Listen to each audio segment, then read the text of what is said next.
ನಮಸ್ಕಾರ ಸ್ನೇಹಿತರೆ. ಬಾದಾಮಿಯ ಗುಹೆಗಳ ವಾಸ್ತುಶಿಲ್ಪವನ್ನು ನೋಡಿದ ಬಳಿಕ ಈಗ ಎದುರಿಗೆ ಕಾಣುವ ಸಣ್ಣ ಪಟ್ಟಣದ ಮೂಲಕ ಬಾದಾಮಿ ಕೋಟೆಗೆ ಇಂದಿನ ನಮ್ಮ ಪ್ರವಾಸವನ್ನು ಮುಂದುವರಿಸೋಣ. ಸ್ನೇಹಿತರೆ, ಸುಮಾರು 1500 ವರ್ಷಗಳ ಹಿಂದೆ ಬೆಟ್ಟದ ತುದಿಯಲ್ಲಿ ಇಂತಹ ಬಲಿಷ್ಠ ಕೋಟೆಯನ್ನು ಹೇಗೆ ನಿರ್ಮಿಸಿದರು ಎಂದು ನಾವು ಎಂದಾದರೂ ಯೋಚಿಸಿದ್ದೀವಾ? ಬಾದಾಮಿಯ ಪುಟ್ಟ ಗ್ರಾಮದ ಒಳಗೆ ಹೆಜ್ಜೆಯನ್ನು ಹಾಕುತ್ತಾ ಇವತ್ತಿನ ನಮ್ಮ ಪ್ರಯಾಣವನ್ನು ಬಾದಾಮಿ ಕೋಟೆಯ ಕಡೆಗೆ ಬೆಳೆಸೋಣ. ಬಾಗಲಕೋಟೆ ಜಿಲ್ಲೆಯ ಬಾದಾಮಿ ನಗರವು ಚಾಲುಕ್ಯರ ಮೊದಲ ರಾಜಧಾನಿಯಾಗಿತ್ತು. ಸುಮಾರು ಕ್ರಿಸ್ತಶಕ 543ರಲ್ಲಿ ಮೊದಲನೆಯ ಪುಲಕೇಶಿಯವರು ಈ ನಗರವನ್ನು ತಮ್ಮ ರಾಜಧಾನಿಯನ್ನಾಗಿ ಮಾಡಿಕೊಂಡಿದ್ದರು. ಕೆಂಪು ಮರಳುಗಳಿಂದ ಕಟ್ಟಿದ ಬೆಟ್ಟದ ನಡುವೆ ನಿರ್ಮಾಣವಾದ ಈ ಕೋಟೆಯು ಆ ಕಾಲದ ಅದ್ಭುತ ಇಂಜಿನಿಯರಿಂಗ್ ಕೌಶಲ್ಯಕ್ಕೆ ಸಾಕ್ಷಿಯಾಗಿದೆ. ಚಾಲುಕ್ಯರ ವೈಭವ, ಯುದ್ಧತಂತ್ರ ಮತ್ತು ಅದ್ಭುತ ವಾಸ್ತುಶಿಲ್ಪವನ್ನು ಇಂದಿಗೂ ಜೀವಂತವಾಗಿ ಉಳಿಸಿಕೊಂಡಿರುವ ಈ ಐತಿಹಾಸಿಕ ಕೋಟೆಯು ಸಂಪೂರ್ಣ ಕಥೆಯನ್ನು ಈ ವಿಡಿಯೋದಲ್ಲಿ ತಿಳಿದುಕೊಳ್ಳೋಣ ಬನ್ನಿ.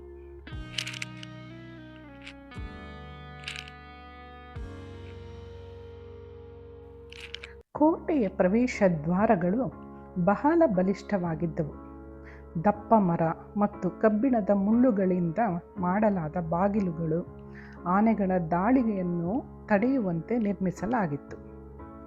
ಇಂದು ಮರದ ಬಾಗಿಲುಗಳು ಉಳಿದಿಲ್ಲ, ಆದರೆ ಕಲ್ಲಿನ ಚೌಕಟ್ಟುಗಳನ್ನು ನೋಡಿದರೆ ಆ ಕಾಲದ ಭವ್ಯವನ್ನು ಊಹಿಸಬಹುದು. ಈ ಕೋಟೆಯನ್ನು ಶತ್ರುಗಳು ಸುಲಭವಾಗಿ ಪ್ರವೇಶಿಸದಂತೆ ನಿರ್ಮಿಸಲಾಗಿತ್ತು.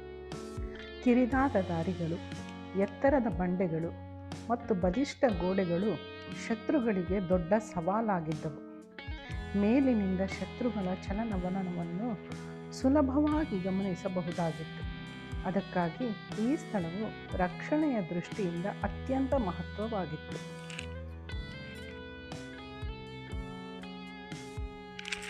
ಕೋಟೆ ಏರಲು ಕಲ್ಲಿನಿಂದ ನಿರ್ಮಿಸಿದ 100 ಮೆಟ್ಟಲುಗಳಿವೆ. ಏರುತ್ತಾ ಹೋಗುವಾಗ ಬಲಭಾಗದಲ್ಲಿ ಕೆಂಪು ಬಂಡೆಗಳು ಹಾಗೂ ಎಡಭಾಗದಲ್ಲಿ ಸುಂದರವಾದ ಬಾದಾಮಿಯ ಪಟ್ಟಣವನ್ನು ಕಾಣುತ್ತೇವೆ.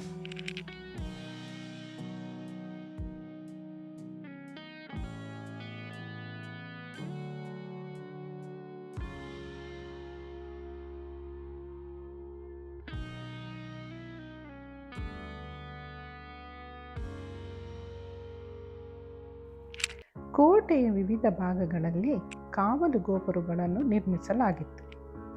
ಇಲ್ಲಿಂದ ಸೈನಿಕರು ದೂರದ ಪ್ರದೇಶಗಳವರೆಗೆ ಗಮನಿಸುತ್ತಿದ್ದರು. ಶತ್ರು ಕಾಣಿಸಿಕೊಂಡ ತಕ್ಷಣ ಅರಮನೆಗೆ ಮಾಹಿತಿಯನ್ನು ತಲುಪಿಸುತ್ತಿದ್ದರು. ಈ ವ್ಯವಸ್ಥೆ ಆ ಕಾಲದ ಅತ್ಯುತ್ತಮ ಭದ್ರತಾ ವ್ಯವಸ್ಥೆಗಳಲ್ಲಿ ಒಂದಾಗಿತ್ತು. ಕೋಟೆಯೊಳಗೆ ಧಾನ್ಯ ಸಂಗ್ರಹಿಸುವ ಸ್ಥಳಗಳು ಮತ್ತು ನೀರನ್ನು ಸಂಗ್ರಹಿಸುವ ವ್ಯವಸ್ಥೆಗಳೂ ಇದ್ದವು. ಯುದ್ಧದ ಸಮಯದಲ್ಲಿ ಹೊರಗಿನಿಂದ ಯಾವುದೇ ಸಹಾಯ ಸಿಗದಿದ್ದರೂ ಹಲವು ದಿನಗಳವರೆಗೆ ಬಹುಕಾಲ ಈ ವ್ಯವಸ್ಥೆಗಳು ಸಹಾಯ ಮಾಡುತ್ತಿದ್ದವು. ಮಳೆ ನೀರನ್ನು ಸಂಗ್ರಹಿಸಿ ಬಳಸುವ ತಂತ್ರಜ್ಞಾನ ಆ ಕಾಲದಲ್ಲೇ ಅಸ್ತಿತ್ವದಲ್ಲಿತ್ತು ಎಂಬುದಕ್ಕೆ ಇದು ಉತ್ತಮ ಉದಾಹರಣೆ. ಚಾಲುಕ್ಯರ ನಂತರ ಹಲವು ರಾಜವಂಶಗಳು ಈ ಕೋಟೆಯನ್ನು ಬಳಸಿದವು. ನಂತರ ಟಿಪ್ಪು ಸುಲ್ತಾನ ಆಳ್ವಿಕೆಯಲ್ಲಿಯೂ ಕೂಡ ಈ ಕೋಟೆಗೆ ಕೆಲವು ಬದಲಾವಣೆಗಳನ್ನು ಮಾಡಲಾಯಿತು. ಕೋಟೆಯ ಮೇಲ್ಭಾಗಕ್ಕೆ ತಲುಪುತ್ತಿದ್ದರೆ ಕಾಣುವ ದೃಶ್ಯ ನಿಜಕ್ಕೂ ಅದ್ಭುತ.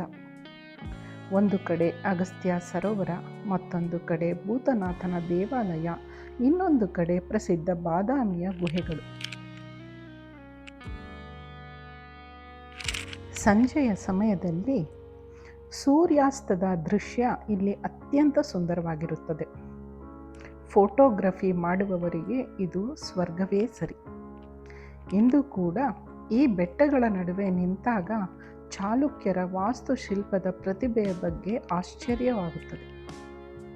ಕೋಟೆ ಏರಲು ಸ್ವಲ್ಪ ಸಮಯ ಬೇಕಾದರೂ ಮೇಲಿನಿಂದ ಕಾಣುವ ದೃಶ್ಯ ನಿಮ್ಮ ಪ್ರಯಾಣವನ್ನು ಸಾರ್ಥಕಗೊಳಿಸುತ್ತದೆ. ನಿಮಗೆಲ್ಲ ಈ ವಿಡಿಯೋ ಇಷ್ಟ ಆಗಿದ್ದಲ್ಲಿ ಒಂದು ಲೈಕನ್ನು ಕೊಡಿ, ಹಾಗೆ ನಿಮ್ಮ ಫ್ರೆಂಡ್ಸ್ ಜೊತೆಗೂ ಶೇರ್ ಮಾಡಿ. ಮತ್ತೊಂದು ವಿಡಿಯೋದಲ್ಲಿ ಅಗಸ್ತ್ಯ ಕೆರೆ ಹಾಗೂ ಭೂತನಾಥೇಶ್ವರನ ದೇವಾಲಯದ ಬಗ್ಗೆ ಮತ್ತಷ್ಟು ಕುತೂಹಲಕಾರಿ ವಿಷಯದೊಂದಿಗೆ ನಿಮ್ಮನ್ನು ಭೇಟಿಯಾಗುತ್ತೇನೆ. ಧನ್ಯವಾದಗಳು.